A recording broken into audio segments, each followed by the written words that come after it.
ഈ ഒരു വീഡിയോ എടുക്കുമ്പോൾ പോലും അച്ഛൻ പോയി എന്നുള്ളൊരു വാർത്ത നിങ്ങൾ തന്നെ പലരും ആ കമ്മ്യൂണിറ്റി പോസ്റ്റിന് അടിയിൽ വന്ന് വിശ്വസിക്കാൻ പറ്റുന്നില്ല നിങ്ങൾ തന്നെ പറഞ്ഞപ്പം നമ്മുടെ അവസ്ഥയൊന്ന് ആലോചിച്ച് നോക്കുക.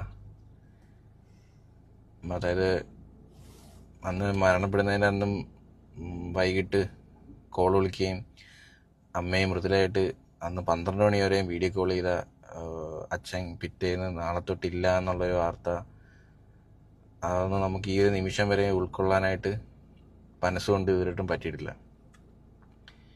അല്ലെങ്കിൽ അങ്ങനെ വയ്യാതെ കിടന്നൊരു വ്യക്തിയോ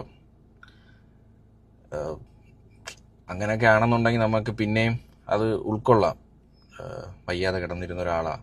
ഇതിപ്പം നല്ലോണം ഇരുന്നൊരു വ്യക്തി പെട്ടെന്ന് ഒരു സുപ്രഭാതത്തിൽ ഇല്ല എന്ന് പറയുമ്പം അത് എനിക്കും ഇവക്കും അച്ഛൻ മാത്രമേ ഉണ്ടായിരുന്നുള്ളൂ എല്ലാത്തിനും. നമ്മളെ വീഡിയോ കാണുന്നവർക്ക് അറിയാവുന്ന കാര്യമോ,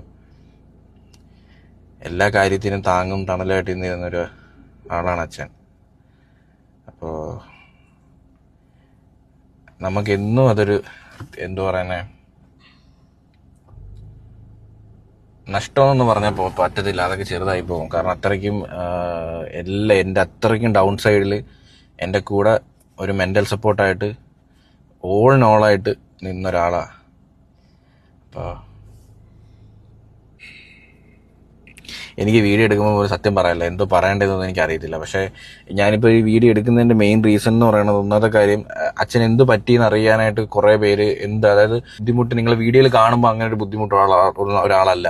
അപ്പോൾ അത്ര ആരോഗ്യമായിട്ടുള്ള ഒരാളാണ് നിങ്ങൾ വീഡിയോയിൽ കാണുന്നത്. അപ്പോൾ ഒരു പെട്ടെന്ന് അച്ഛൻ മരിക്കുമ്പോൾ നിങ്ങൾക്കത് ഒരുപാട് പേർക്ക് എന്താണ് അച്ഛന് പറ്റിയെന്ന് അറിയണമെന്നുള്ള ഇതുണ്ട്. അത് മാത്രമല്ല കുറേ വീഡിയോയിൽ എന്തിനാണ് അങ്ങനെ പറയണമെന്ന് എനിക്കറിയത്തില്ല, പലരും പലതാണ് പറയണത്.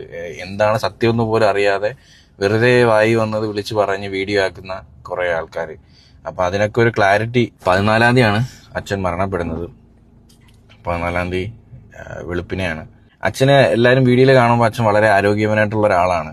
പക്ഷെ അച്ഛന് 9 വർഷം മുമ്പ് ഒരു തവണ അറ്റാക്ക് വന്നിട്ടുള്ളതാണ്. 9 വർഷം മുമ്പ്. എനിക്ക് അതൊക്കെ ഞാൻ കല്യാണം കഴിഞ്ഞിട്ട് ഞാൻ സ്നേഹിക്കുന്ന സമയത്താണ് മൃദുല എൻ്റെ അടുത്ത് പറയണേ. അത് ഗൾഫിൽ വെച്ചിട്ടായിരുന്നു. അച്ഛൻ പുറത്ത് ഡ്രൈവറായിരുന്നു, പുറത്ത് ഹെവി ഡ്രൈവറായിരുന്നു പുറത്ത്. അപ്പം അച്ഛൻ ഏതാണ്ട് എത്ര കൊല്ലം ഗൾഫിലായിരുന്നു? 4 പഠിക്കുമ്പോൾ പോയതാ. പിന്നെ ചേച്ചി ഡെലിവറി സമയത്താണ് വരുന്നത്, ചേച്ചിയുടെ ഫസ്റ്റ് ഡെലിവറി സമയത്ത്. ഇത് ഫുള്ള് ഗൾഫിൽ വെച്ചായിരുന്നു. അന്ന് അറ്റാക്ക് വന്ന സമയത്ത് ഫുള്ള് ഗൾഫിലായിരുന്നു. മറ്റേ 2 സ്റ്റഡ് ഇട്ടിട്ടുണ്ടായിരുന്നു ബ്ലോക്കിന്റെ. അത് അച്ഛൻ ഇന്ന് ഉച്ചയ്ക്ക് മറ്റേ ലിവിഗ്രിൽ എന്ന് പറഞ്ഞൊരു ഗുളിക കഴിക്കുമായിരുന്നു, ബ്ലഡ് ക്ലോട്ട് ആവാതിരിക്കാൻ വേണ്ടിയിട്ടുള്ളത്.